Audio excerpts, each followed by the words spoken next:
7 जनवरी से दिल्ली विधानसभा चुनाव की तारीखों का ऐलान हो चुका है। सीईसी राजीव कुमार ने नागरिकों के सामने डिजिटली रूप से सारा ब्यौरा पेश किया है। कई सवालों के जवाब भी दिए हैं। ऐसे में बात ईवीएम की भी आ ही गई। ईवीएम है कि चुनाव मुद्दे से दूर हटने को तैयार ही नहीं है। इसीलिए इस बार भी सीईसी राजीव कुमार ने ईवीएम पर अपना पक्ष रखा और पक्ष विपक्ष की साझी विरासत बताया। ईसीआई ने उन आरोपों को नकारा है जिसमें कहा गया था कि इलेक्ट्रॉनिक वोटिंग मशीन को हैक किया जा सकता है। सीईसी का कहना है कि ईवीएम के साथ छेड़छाड़ संभव नहीं है। आरोपों और इल्जामात का दौर चले कोई गिला नहीं। आरोप और इल्जामात का दौर चले कोई गिला नहीं। झूठ के गुब्बारों को बुलंदी मिले कोई शिकवा नहीं। हर परिणाम में प्रमाण देते हैं, पर वो बिना सबूत शक की नई दुनिया रौनक करते हैं, और शक का इलाज तो हकीम लुकमान के पास भी नहीं। Friends, India is gold standards of elections. ये हमारी साझी विरासत है, सभी स्टेक होल्डर्स की, पॉलिटिकल पार्टीज की, इलेक्शन कमीशंस की। कमीशन में कोई कॉन्स्पिरेसी, कोई गड़बड़ी की गुंजाइश हो ही नहीं सकती। इतने डिटेल्ड प्रोसीजर्स हैं। इंडिविजुअली कोई गलती करे तो हम सजा देने के लिए तैयार हैं, सजा लेने के लिए तैयार हैं। ये साझी विरासत है। अगर हमने इलेक्शन करा के अच्छे लोकतंत्र में बीज बोया है तो पॉलिटिकल पार्टीज ने उसमें खाद डाला है। ये सबकी साझी विरासत है। सीईसी राजीव कुमार लोकतंत्र को साझी विरासत मान रहे हैं, पर विपक्ष के पॉलिटिकल लीडर्स उनको पक्का बीजेपी समर्थक मान रहे हैं। दिल्ली चुनाव की घोषणा के बाद महाराष्ट्र में विपक्षी खेमे में बैठे उद्धव बाला साहब ठाकरे के बेटे और शिवसेना यूबीटी के युवा नेता आदित्य ठाकरे ने कहा कि चुनाव आयोग अगर निष्पक्ष है तो ईवीएम के साथ साथ बैलेट पेपर से भी चुनाव करा ले। कमीशन की ओर से दिल्ली के चुनाव की तारीखें डिक्लेयर कर दी गई है। इलेक्शन कमीशन ने ये भी कहा है कि ईवीएम पे जो आरोप लगाए जा रहे थे वो ईवीएम के आरोप सब झूठे हैं। ईवीएम को भी हैक नहीं होता। वीवीपैट को भी लेकर उन्होंने कई बातें की है, जिसको ईवीएम हैक होता है नहीं होता है ये उन्होंने चैलेंज अगर स्वीकारते हैं तो लोग दिखा सकते हैं, जागतिक एक चैलेंज निकालिए, कर सकते हैं इस पे। दूसरी बात यही होती है कि चलो ना फिर एक एक्सपेरिमेंट करते हैं, ईवीएम साइड में रखते हैं और उसी के बाजू में हम बैलेट पेपर रखते हैं, देखते हैं कैसे वोटिंग होता है। और सबसे अहम बात यही है कि अगर आपने देखा होगा तो इलेक्शन कमीशन का जो बर्ताव था पूरे 2024 के चुनाव में, फिर वो लोकसभा का हो या फिर विधानसभा का हो, उनका बर्ताव entirely compromise commission of India ऐसे था, और ये मैंने नजदीक से देखा। हालांकि बीते कई चुनावों के दौरान भी विपक्ष ने ईवीएम में धांधली जैसे मुद्दों को उठाए हैं, और उस दौरान भी सीईसी राजीव कुमार ने जब लोकसभा चुनावों की घोषणा की थी तब भी शायराना अंदाज में ईवीएम का फेवर भरा था। और इस बार भी जब राष्ट्रीय राजधानी क्षेत्र दिल्ली के चुनावों की घोषणा है तब भी उन्होंने फिर से एक बार नए अंदाज में ईवीएम का फेवर भरा है।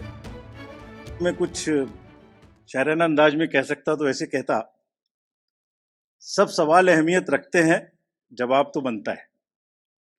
सब सवाल अहमियत रखते हैं, जवाब तो बनता है।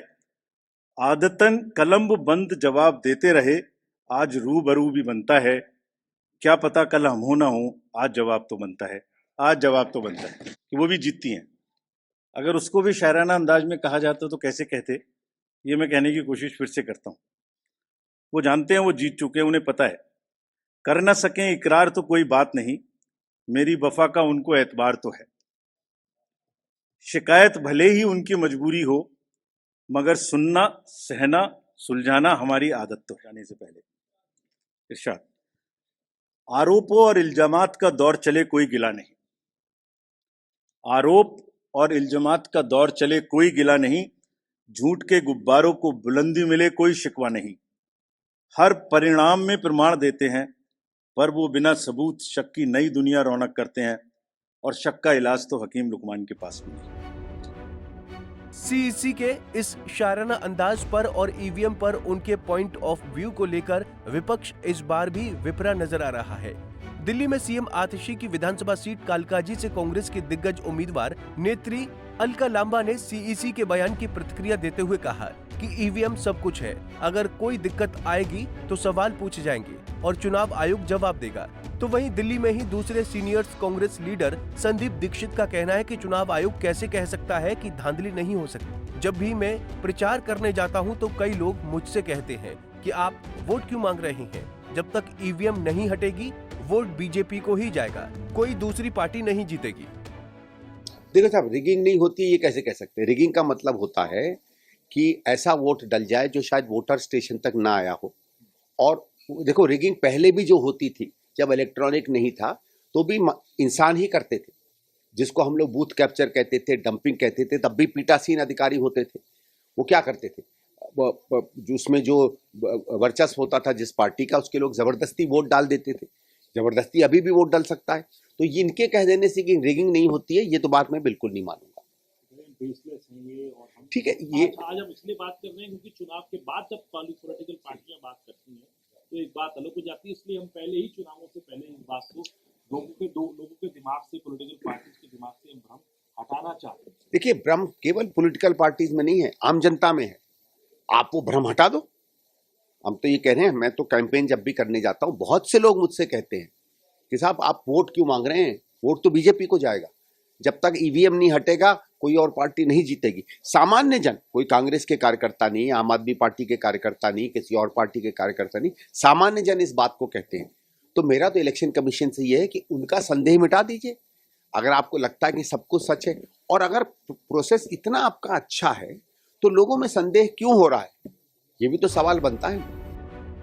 ऐसा भी नहीं है कि ईवीएम में धांधली का मुद्दा सिर्फ राष्ट्रीय लेवल तक ही सीमित है, बल्कि ये मुद्दा एक अंतर्राष्ट्रीय मुद्दा भी है। वर्ल्ड पावर माने जाने वाले संयुक्त राज्य अमेरिका में नवनिर्वाचित राष्ट्रपति डोनाल्ड ट्रंप का खुलकर साथ देने वाले टेस्ला और स्पेस एक्स के मालिक और दुनिया के सबसे रईस व्यक्ति एलन मस्क ने बीते साल लोकसभा चुनाव का परिणाम आने के बाद इलेक्ट्रॉनिक वोटिंग मशीन की सुरक्षा पर सवाल उठाए थे।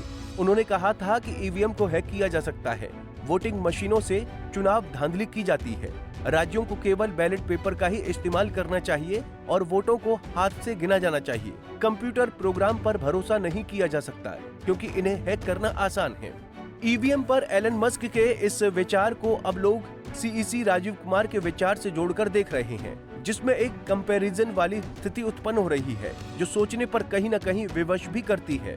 प्रिंस शंकुले नाम के एक यूजर ने एक्स पर लिखा कि जिनका कोई टेक्नोलॉजी में आविष्कार नहीं, सिर्फ पाखंडी धंधा हो, वो ईवीएम शायरी बोल के सेफ बता रहे हैं, और जिसने टेक्नोलॉजी में दुनिया की सोच बदल दी वो कह रहा है सेफ नहीं। बाकी आप खुद समझदार हैं। ऐसा भी नहीं है कि ये मुद्दा नया है। बीते लोकसभा चुनाव में प्रचार के दौरान विपक्ष ने भरपूर जोर से ईवीएम में धांधली का मुद्दा उठाया था, लेकिन नतीजे विपक्ष के हिस्से में काफी हद तक सही आए थे, जिस पर बाद में प्रधानमंत्री नरेंद्र मोदी ने तंज कसते हुए कहा भी था कि अरे भाई, ईवीएम जिंदा है कि मर गई? क्या ऐसा दिल्ली चुनाव के बाद भी देखने को मिलेगा? बहरहाल दिल्ली में 5 फरवरी को मतदान होना है और मतगणना 8 फरवरी को होनी है, जिसके बाद दिल्ली में सीएम की कुर्सी पर इस बार कौन बैठेगा क्लियर हो जाएगा। Bureau report, Punjab Kesari TV. हमसे जुड़े रहने के लिए हमारे YouTube चैनल को सब्सक्राइब करें और नई वीडियो की नोटिफिकेशन के लिए बेल आइकॉन को दबाएं।